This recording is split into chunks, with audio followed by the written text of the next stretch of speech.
Okay, welcome back guys. Meron na naman tayo ditong isa na namang resin. Ayan, resin League Studio guys. League Studio naman to. Ayan, League Studio. Another Marco na naman guys. Isa na namang Marco. Ang ating i-unbox at ipiplex sa inyo. Siyempre, bubuin natin, try natin kung kaya natin mabuo. Pero maliit lang naman to. League Studio. Okay. Simulan na natin guys para hindi tumagal itong video natin. Yan, may isa naman tayong resin. Check natin yung quality. Siyempre. Ito brown box to. Hindi ako sure kung may art box pa itong kasama sa loob. Malalaman natin guys.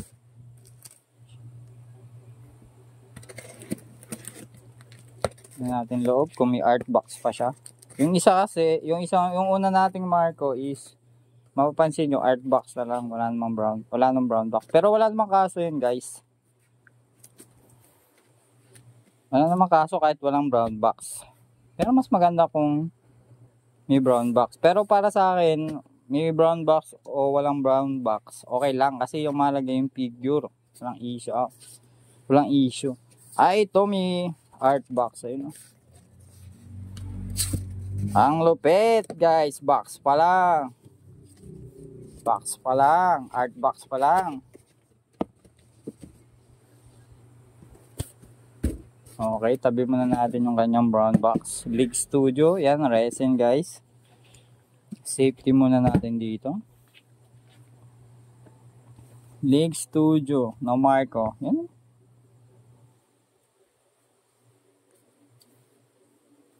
Siyempre, ang pagawin natin, buksan na natin to guys.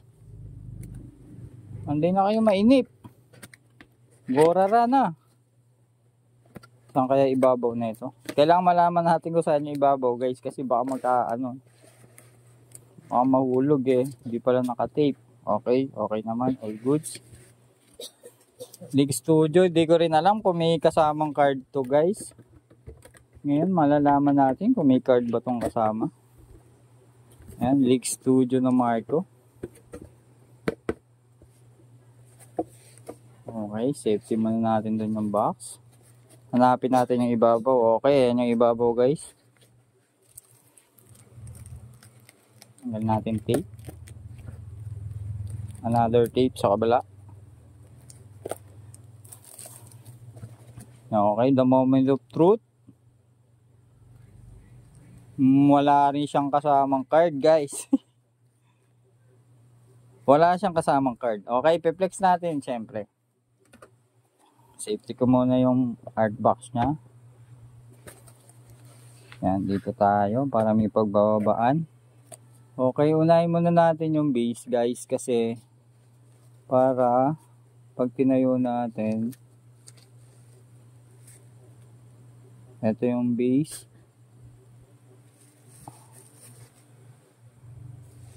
Ang angas ng base guys. Ito meron ang ano niya ito. Ito hindi to resin. Yung parang sa mga WCF. Baka yun talaga kasama niya guys. Hindi natin alam. Okay. Quality check. Okay, medyo malikabok lang to guys, pero napakaangas oh. Napakaangas. Base pa lang, panalo na.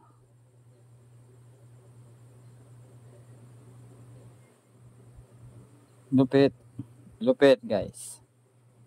Ito yung kanyang base. Numbered ba to? Ito hindi siya numbered, di ba? Di katulad ng unang Marco 9 unbox natin, di ba? Numbered. Yun yung sinasabi ko. Pero another wala na namang card guys. Nakakalungkot pero hindi ko alam kung may card ba talaga to o wala. Bahala na kayo kasi mas magaling kayo sa akin malamang. Si Marco.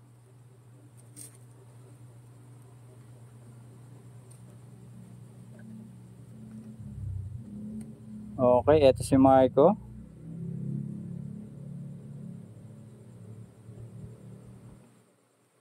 Hindi ko alam kung natatanggal ba talaga to.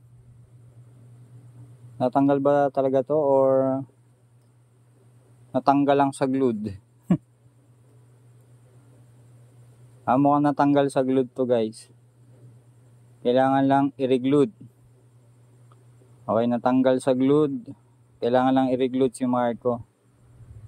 Wow, angas guys oh. Kita nyo naman guys, napakaangas.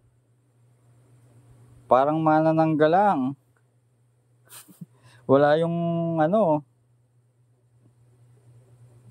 Okay, quality check. Ang angas, ang gaganda talaga ng resin guys. Ang ganda ng ano, pakpak ni Marco. Maganda pala si Marco. Ngayon ako nagkaroon ng resin na Marco. Kahit maliit, ang lupit. Ang lupit. Okay, hanapin natin yung kanyang... Ito yung kanyang salamin. Guys, so.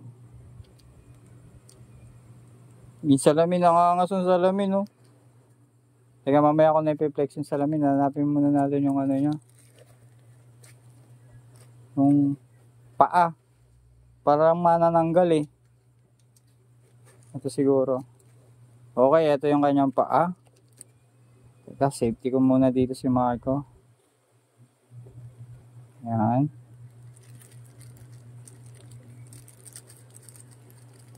Ito yung kanyang paa guys.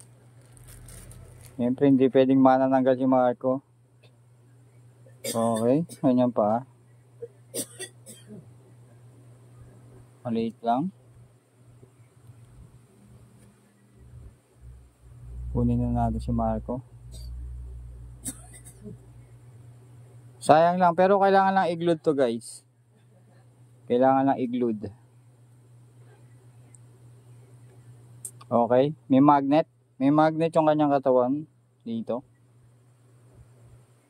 Okay. Sana hindi mahulog yung kamay. Alisin ko muna yung kamay guys. Mukhang kailangan i-reglued. Yun siguro yung issue niya. Pero pag mga ganong reglued guys, walang issue yun para sa akin. Natanggal lang yung glued nun. Balik muna natin. Mamaya ko na to i-glued guys kasi para ma-flex ko muna sa inyo, hindi na humaba yung ating video. Okay ba? Sana wag kang matanggal yan. Tapos ito yung sinasabi kong salamin guys oh. Kita nyo ba yung salamin oh? Talagang salamin, literal ng salamin oh. Hindi na natin to kakagapit guys, baka mawala. Ito yung madalas na nagiging issue, yung mga maliliit na parts. Si-safety na lang natin siya.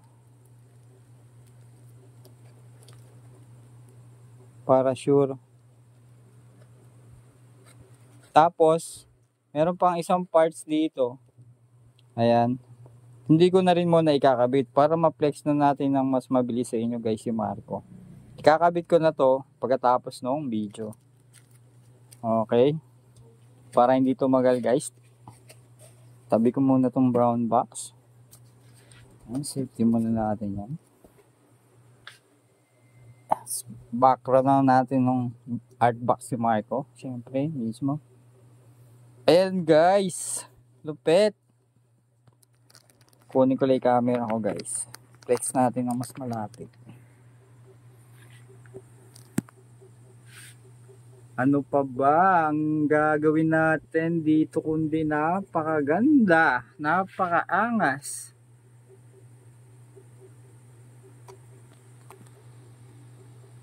Napakaangas niyan guys. Kita nyo naman quality. Ayun, nakikita nyo ba parang mahuhulog? I-glued lang natin yan guys. I-glued lang yan. Yung mga ganun, minsan factory defect lang yan. Natatanggal sa pagka-glued. Naka-experience na ako ng ganun eh, may USB pero tanggal yung kamay eh, yung dumating.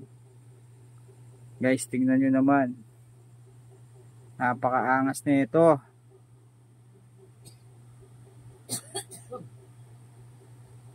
Yan, hindi ko na ganong iikot, baka matanggal pa yung kanyang kamay. Pero guys, tingnan nyo naman yung pakpak. Napakaangas.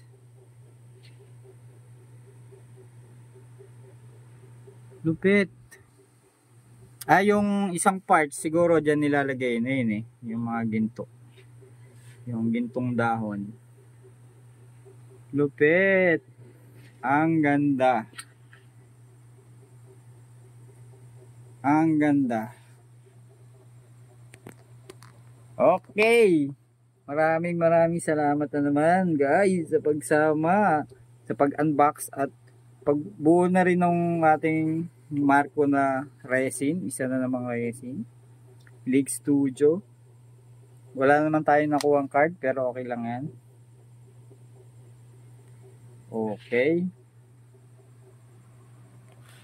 Happy collecting lang guys. PVC man yan o resin kagaya niyan or high quality o TNT. Basta saan kayo masaya, gilang yan. Maraming salamat guys. Happy collecting lang. Ang lupit.